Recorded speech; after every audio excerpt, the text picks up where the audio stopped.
CV. சண்முகத்துக்கு அடிக்குது யோகம். எடப்பாடி எடுக்கப் போகும் முடிவு. உச்சக்கட்ட டென்ஷனில் அதிமுக. தொடர்ந்து அதிமுகவில் இருந்து கொண்டே எடப்பாடி பழனிசாமிக்கு குடைச்சல் கொடுத்து வருகிறார் சி.வி. சண்முகம். சட்டசபையிலும் பொதுவெளியிலும் நேரடியாகவே எடப்பாடி பழனிசாமியை தாக்கி பேசி வருகிறார். முடிந்தால் கட்சியை விட்டு நீக்கி பாருங்கள் என சவாலும் விட்டுள்ளார்.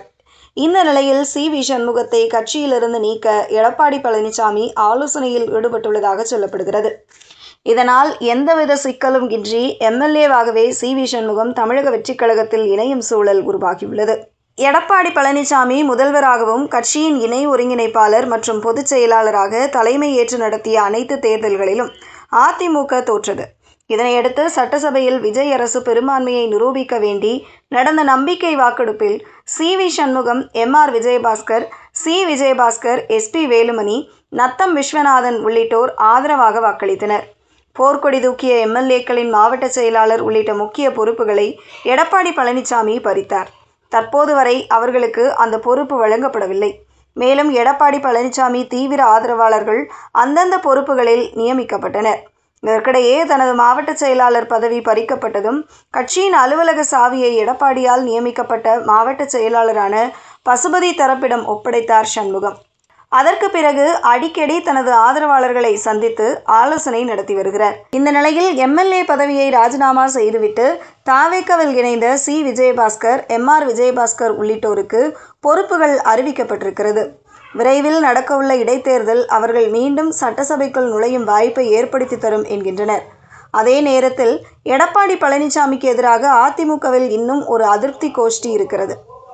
சி.வி. சண்முகம், எஸ்.பி. வேலுமணி, நத்தம் விஸ்வநாதன், தங்கமணி தலைமையில் அந்த டீம் செயல்பட்டு வருகிறது. குறிப்பாக எம்.எல்.ஏக்களாக இருக்கும் சி.வி. சண்முகம், வேலுமணி, நத்தம் விஸ்வநாதன் ஆகியோர் போர்க்கொடி தூக்கி இருக்கின்றனர். இதில் வேலுமணி எடப்பாடி பழனிசாமியை விமர்சிப்பதில்லை.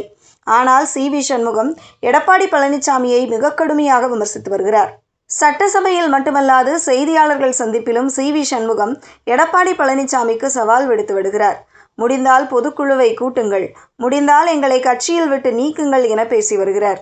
ஆனால் கட்சியை விட்டு நீக்கினால் அவர் எளிதாக தமிழக வெற்றிக் கழகத்தில் எம்.எல்.ஏவாக சேர்ந்து விடுவார்கள் என்பதால் எடப்பாடி பழனிசாமி அதனை தவிர்த்து வந்தார். ஆனால் அதுவே அவருக்கு பின்னடைவை ஏற்படுத்தி வருகிறது. அதாவது எடப்பாடி பழனிசாமி சி.வி. சண்முகத்தை பார்த்து பயப்படுகிறார் என அவரது ஆதரவாளர்கள் கிளப்பிவிட்டு வருகின்றனர்.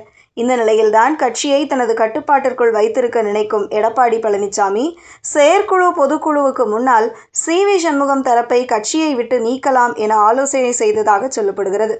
கட்சியிலிருந்து நீக்கினால் அவர்கள் தமிழக வெற்றிக் கழகத்தில் சேர்ந்து விடுவார்கள் என்பதால் சஸ்பென்ஸாக செய்யலாமா என அக்ரி கிருஷ்ணமூர்த்தியிடம் ஆலோசனையில் ஈடுபட்டாராம். அதே நேரத்தில் கட்சியை விட்டு நீக்கினால் விஜய் அரசுக்கு நேரடியாகவே சண்முகம் ஆதரவளிப்பார். அவர் மீது கட்சித்தாவல் சட்டத்தின் கீழ் நடவடிக்கை எடுக்க முடியாது. அதே நேரத்தில் சி.வி. சண்முகத்தை நீக்கிவிட்டால் எடப்பாடி பழனிசாமியின் ஆளுமை கட்சியில் வலுவாக இருக்கும் என சிலர் ஆலோசனை சொல்லியுள்ளனர். இதற்கிடையே வேலுமணிக்கும் சண்முகம் தரப்பிற்கும் இடையே முரண்பாடு இருப்பதாகவும் சொல்லப்படுகிறது. சசிகலாவை சேர்க்க வேண்டும் என எஸ்.பி. வேலுமணி சொன்னதை சி.வி. சண்முகம் ரசிக்கவில்லை. இதனால் இரு தரப்பும் கடந்த சில தினங்களாக பேசிக்கொள்ளவில்லை என்கின்றனர். அதே நேரத்தில் சி.வி. சண்முகத்தை உடனடியாக கட்சியை விட்டு நீக்க வேண்டாம், கொஞ்சம் பொறுத்து இருப்போம் என சில முக்கிய சீனியர்கள் ஐடியாவை எடப்பாடிக்கு கொடுத்திருக்கிறார்களாம்.